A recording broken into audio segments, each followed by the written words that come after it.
Level 1. The Errand Boy. You're 22, carrying a briefcase across a gray Berlin street, when a stranger offers you coffee and a question. West Berlin, 1961. The city is split down the middle, and you were born on the wrong seam of it. A translator who speaks 4 languages and owns nothing. The stranger works for the CIA. He doesn't want your translations. He wants your face. Forgettable, ordinary, the kind that crosses checkpoints without being remembered. Your pay, 200 West German marks a month, cash, in a coat pocket, no receipt. Your life is now worth less than a used car, and more than your conscience. Training is a rented apartment and a tired instructor. Dead drops behind a loose brick. Coded numbers on the radio. Never write anything down. Trust no one, especially the friendly ones. Your first job is a joke. Photograph a license plate near Checkpoint Charlie. You do it with a shaking hand and a camera hidden in a hollow book. Then the wall goes up. August 1961. Overnight, barbed wire becomes concrete, and the city you knew is cut in half by soldiers and searchlights. Sounds like the end of your job, right? Wrong. A divided city needs more spies, not fewer. Your ordinary face just became the most valuable thing you own. You start crossing. Business papers in one hand, microfilm in your shoe. Each crossing, the guard stares 1 second too long, and your heart forgets how to beat. You learn the trade the hard way. The man who trained you vanishes one Tuesday. Nobody mentions his name again. You don't ask. Asking is how you become the next Tuesday. Here's the math nobody tells you. An active field agent in Cold War Berlin lasts, on average, about 4 years before capture, defection, or a canal at dawn. You survive year 1 by being boring, year 2 by being lucky, and luck, in this city, is just a debt you haven't repaid yet. By year 3, you're good. Too good. You run 3 sources inside the East: a clerk, a soldier, a bored typist with expensive taste, and a loose tongue. The information you carry moves generals in Washington. You, the errand boy, are quietly deciding what the most powerful country on earth believes about its enemy. Your CIA handler shakes your hand now. Not just your envelope. You get a real apartment, hot water, a window that looks at the wall instead of a brick shaft. And you learn the first rule of this world. The wall isn't there to stop armies. It's there to stop people. People exactly like the ones you smuggle secrets for. Then one gray morning in a safe house, the Stasi finds you. Not with guns, with an offer. They know you're CIA. They've known for months, and instead of a bullet, the East German officer slides a cup of coffee across the table and says, "Work for us too." Become a double agent. Feed the East a little truth, feed the West a little theirs, and take 2 salaries for the same forgettable face. Refuse, and they hand your name to the guards at every checkpoint by nightfall.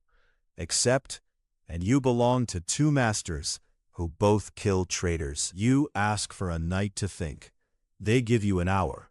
That's the Stasi's idea of generosity. So here it is, spelled out on a cold table. 2 roads, and both of them are a cliff. Path A, stay loyal to the West.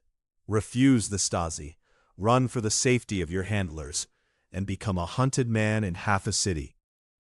Path B, play both sides.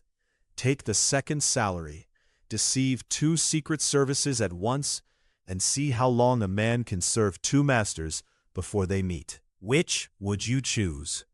Type it in the comments right now, and see if you still agree with yourself by the end of this video. First, let's stay loyal.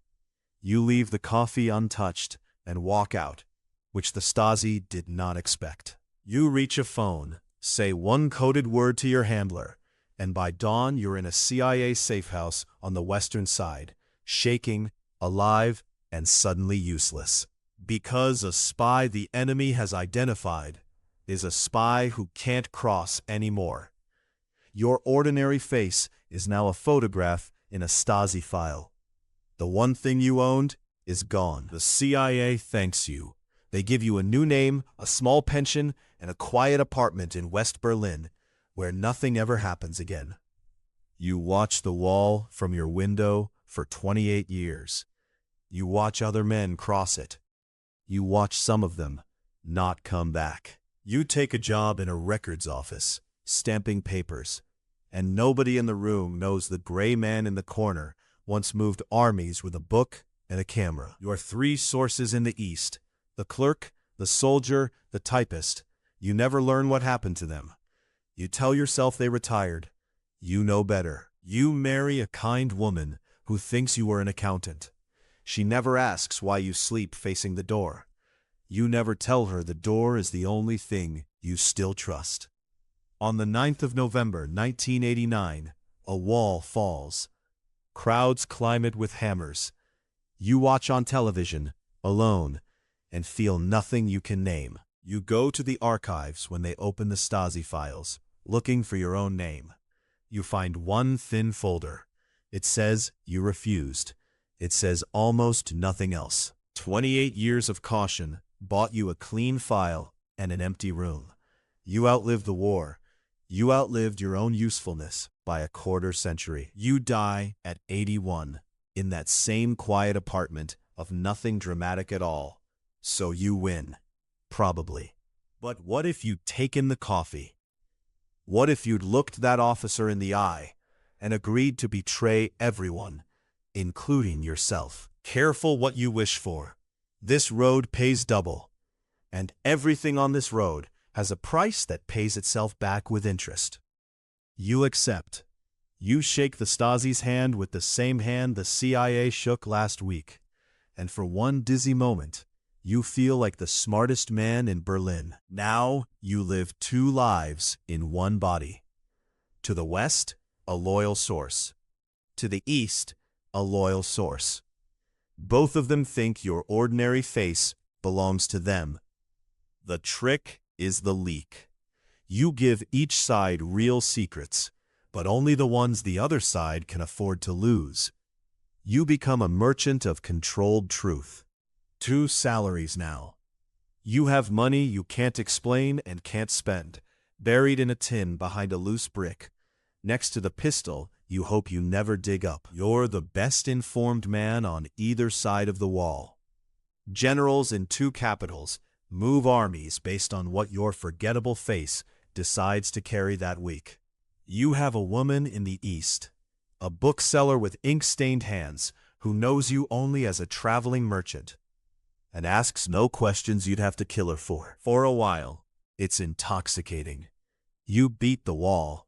You beat both machines. You sit in cafes on both sides, and no one on earth knows who you actually are. But a man who serves two masters is only free until the masters compare notes. In 1985, the Stasi arrests you, naked, cuffed to a chair, cold water poured over you for hours, a man behind you with a truncheon shouting, "Verräter," traitor. You give them nothing, because the accusations are vague. They're guessing, testing, fishing. After a day, they let you go. It was a loyalty test. You passed. But the seed is planted. If the Stasi suspects you, someone told them.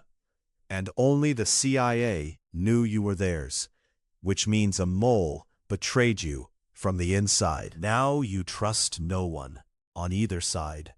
You sleep facing two doors. You start planning the one crossing that matters, the one where you disappear for good. You move the tin.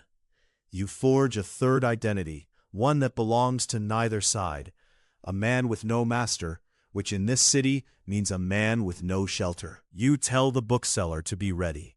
You don't tell her why. She looks at you the way people look at weather before a storm, and packs a single bag. The night you run, the checkpoint guard stares 1 second too long. The same stare from your very first crossing 20 years and 2 lives ago. This time, you don't wait to see if he reaches for the phone. You walk. Fast. Then faster. Then you're through, and the east is behind you, and you don't look back. You make it. Not to the west. The west has a mole and a file with your name. You vanish sideways, into a neutral country, into a life with no flag at all. You grow old in a seaside town, under a name that was never yours. Married to a bookseller who never learned your real one. Watching 2 governments you fooled outlive their own wall. When it falls, in 1989, you don't feel nothing. You feel the specific, private joy of a man who beat 2 empires and lived to drink coffee about it. And here at the end, you do the arithmetic one last time. 20 years of terror and 2 salaries, and 1 true crossing, against a clean file and a quiet room. You take the coffee again, every single time.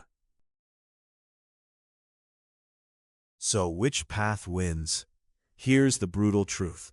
The wall came down either way, and neither version of you was ever really free while it stood. Path A bought safety, and paid with 28 years of watching. Path B bought 2 decades of living, and paid in terror, exile, and a name you had to bury. The loyal man kept his soul and lost his purpose. The double man kept his freedom and lost his name. The wall took something from each of you, quietly, the whole time. Today, that wall is rubble in a museum, sold by the gram to tourists. The empires that built it are gone, but the files remember every forgettable face that crossed. And somewhere in a drawer in Berlin, there's a thin folder with your name on it, and the whole truth of your life fits on a single page that almost no one will ever read. You started as an errand boy with a borrowed briefcase, worth less than a used car. You ended worth 2 salaries, or 1 clean file, and only one of those ever let you sleep. So, did you stay loyal, or did you take the coffee? Check your comment from earlier. Did you survive your own choice? And if you think the wall was cruel, click the card right now, or miss what happens when the empire hands you a sword and calls it an honor. The arena is waiting. It always is.